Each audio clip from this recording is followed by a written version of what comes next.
What's up, guys? John Stamos, the Renaissance Garden Guy, here at my Hardiness Zone 5B6A garden, talking with you today about a question: does well water stain plant foliage? And it's a loaded question, but in the case of my garden and most gardens, the answer is yes. And the reason is because there's iron in it, and iron, if you've got well water, you're going to have iron in it. This iron is something like, I think it's the fourth most common element in the Earth's crust, makes up like 5% of the Earth's crust mass. So there's going to be, if somebody's going to drill into the earth at your home and sink a well, the water that's going to come out of it is going to have iron. And the two kinds of iron that my well water has, and these are probably the most common forms of iron that you're going to find in well water. There's two kinds, two forms of iron, two iron ions. One is ferrous iron. Its chemical symbol is Fe2+. It's a cation, meaning it's a positively charged ion. It's got those 2+ means it's got two protons that give it a positive charge. The other kind is Fe3+, ferric iron. It's got three positive charges in the form of these three protons. Okay, here's the difference. Ferrous iron, Fe2+, is water soluble, and it's easily absorbed by plants very quickly. They take it up through their roots, and it goes through the entire system of the plant. Ferric iron, Fe3+, is not water soluble. Plants can still use it and assimilate it, but probably not as readily as they can ferrous iron, Fe2+. So you got two kinds of iron: Fe2+, ferrous iron, Fe2+, water soluble, used by plants; Fe3+, ferric iron, not water soluble, but definitely also used by plants. What happens is, when I water, I've got both of these kinds of iron, and both of these forms of iron in my water.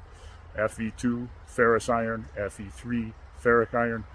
Ferric iron in water, since it's not water soluble, it exists in water as like little rusty chunks, really small. You pour ferric iron, Fe3+, with the rusty chunks into a clear glass, the water looks kind of brownish red. It's nasty. And what that stuff does, if it comes through like a soaker hose, it clogs it in no time. So I can't use a soaker in my garden because the Fe3+, the ferric iron, clogs it up. Fe2+, if you look at it in a glass of water, it's water soluble. You look at it in a glass of water, it's completely clear. And it comes through a soaker hose clear. But here's the thing with this stuff. Fe2+, ferrous iron, even though it's water soluble and it's clear in a glass, when it hits the air and oxygen gets to it, it oxidizes. What happens is it loses electrons. That's what it means when it oxidizes. So when it loses those electrons, it gains a positive charge. So what happens is ferrous2+, ferrous iron, oxidizes in the open air and turns into ferric3+, the rusty looking stuff with the little particles, the little particulate in it. So guess what? I got the stuff in my hose.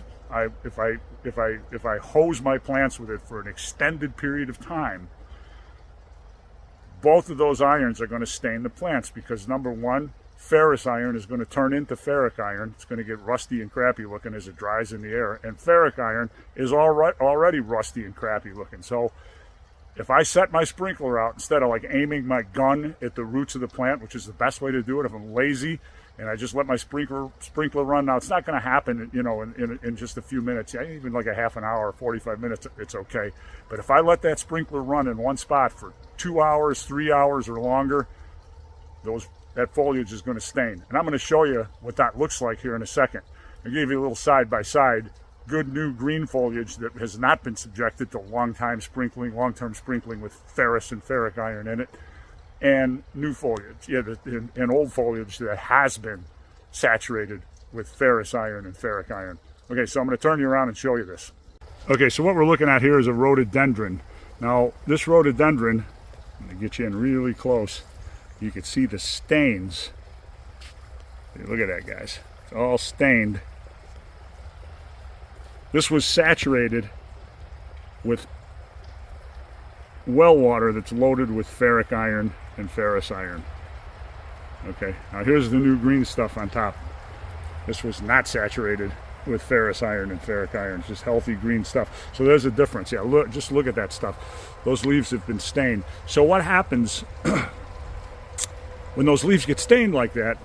It impairs and impedes several leaf plant functions, like photosynthesis, you know, how they derive energy from the sun, transpiration and respiration, how water and oxygen moves in and out of the plants.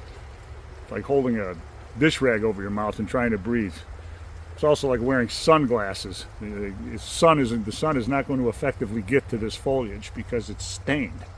So it's not a good thing to saturate your plants with well water that's got iron in it. I'm going to flip you around and explain something else to you really quick.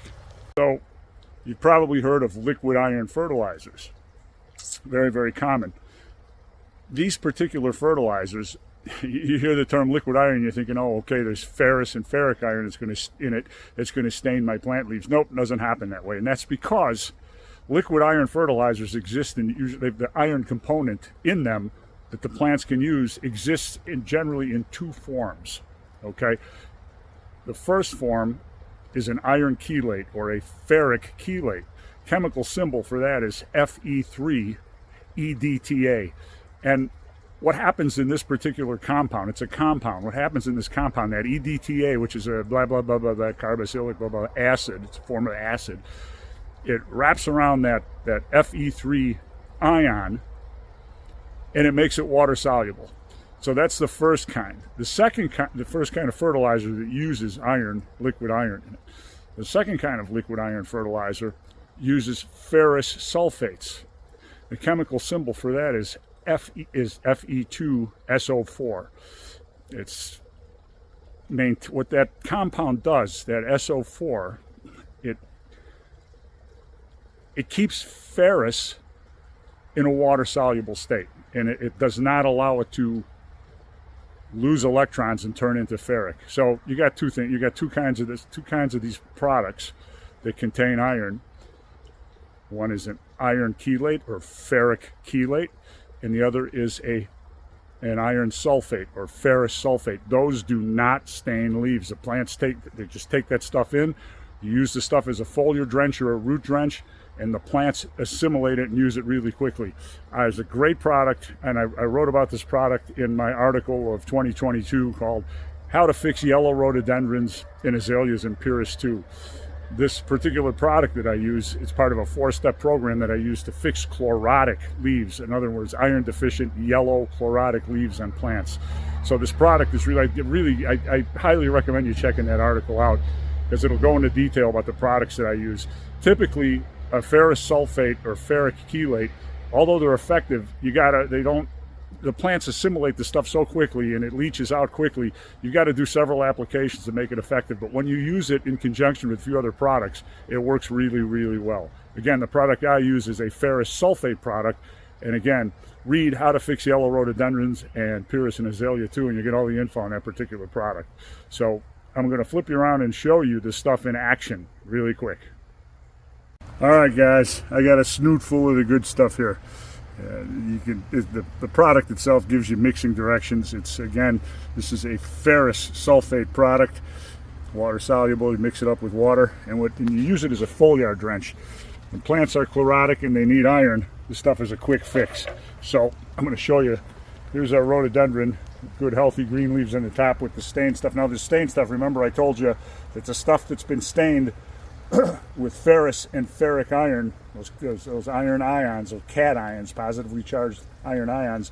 They're pretty useless. I mean, obviously a little bit of photosynthesis happens and a little bit of respiration and transpiration happens, but they're severely compromised because of the staining. I mean, they're just coated in this nasty stuff, but the new leaves are going to be fine. So this ferrous sulfate product works as a foliar drench and a root drench. In other words, the plants will be able to take the iron up through their leaves, the foliar drench part, and then I'll also saturate the ground around the base of the plant so the roots get it too. But see, these leaves, this stuff works almost instantaneously. It's like magic. Remember, ferrous sulfate is quickly absorbed by the plants. So you can see I'm hitting all these viable green leaves with this product. And they're going to drink this iron in, and any yellowing, not a whole lot of yellowing going on now because the soil and everything is in good shape. Typically plants become chlorotic because there's not enough acid in the soil for them to effectively assimilate iron. But these plants are, the soil's in good shape. And I'm just doing this as a demonstration, show you how this foliage drench works. So these leaves are they're gonna take in all this iron, all this liquid iron, this ferrous sulfate. And after I get the foliage completely, and it's okay if other plants get drenched by it, but it's not going to hurt anything, like the hostas, etc. After the foliage is sufficiently drenched, I'm going to go ahead and saturate the soil because it works as a great root drench too. Ferrous sulfate in this product. Compound, it's an iron compound. The two that work most effectively that you find in liquid iron fertilizers, again, this ferrous sulfate like I'm using now, and ferric chelate. So this roadie is going to be really happy drinking in all this liquid iron compound, and it's going to look good in a matter of sometimes even hours. So let me flip you around and finish this up. Okay guys, we're going to wrap this up. A little summary here. If you've got a well that you use to water your plants, it's going to have iron in it because iron is such a plentiful, common iron element in the Earth's crust. Hugely common, very prevalent. Your well water is going to have iron. And more than likely, well, for sure, it's going to exist in at least two forms. Those two most common forms are ferrous iron Fe2+. It is an iron ion, an iron cation, a positively charged iron ion. And it's also going to exist in that well water in Fe3+ form, ferric iron, also an iron ion. It's an iron cation, also a positively charged iron ion. Fe2+, ferrous iron, that form of iron, that iron cation, is water soluble, easily absorbed by plants. Fe3+, ferric iron, that cation, that positively charged iron ion, is not water soluble, but plants can still use it. Now, for chlorotic plants, they make a fertilizer with liquid iron in it. And that fertilizer can come and it gets its iron from two forms, and two iron compounds. One, ferrous sulfate, Fe2SO4, does not stain leaves. Plants suck it up right away. That's a ferrous sulfate, iron sulfate. The second form is an iron chelate, or a ferric chelate, and the chemical symbol for that is Fe3EDTA.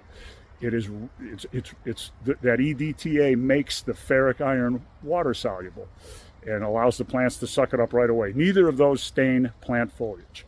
And so if you've got chlorotic plants, iron deficient plants, yellow leaves, you can use those iron in those compound forms, ferrous sulfate or ferric chelate, and they won't stain plants. Otherwise, if you run your sprinkler and you allow your well water, unmitigated, unadulterated, iron-laden well water with that ferrous iron, which turns into ferric iron when it hits the air, when it oxidizes, and ferric iron itself, which has got rusty little particle chunks in it, it's going to stain your plant leaves. That's how it's going to work. So I hope this has been somewhat informative. Hope I didn't ramble on too long, but it's kind of important to know that before you set your sprinkler out and just go ahead and douse your plants for hours on end with that well water that's got iron in it.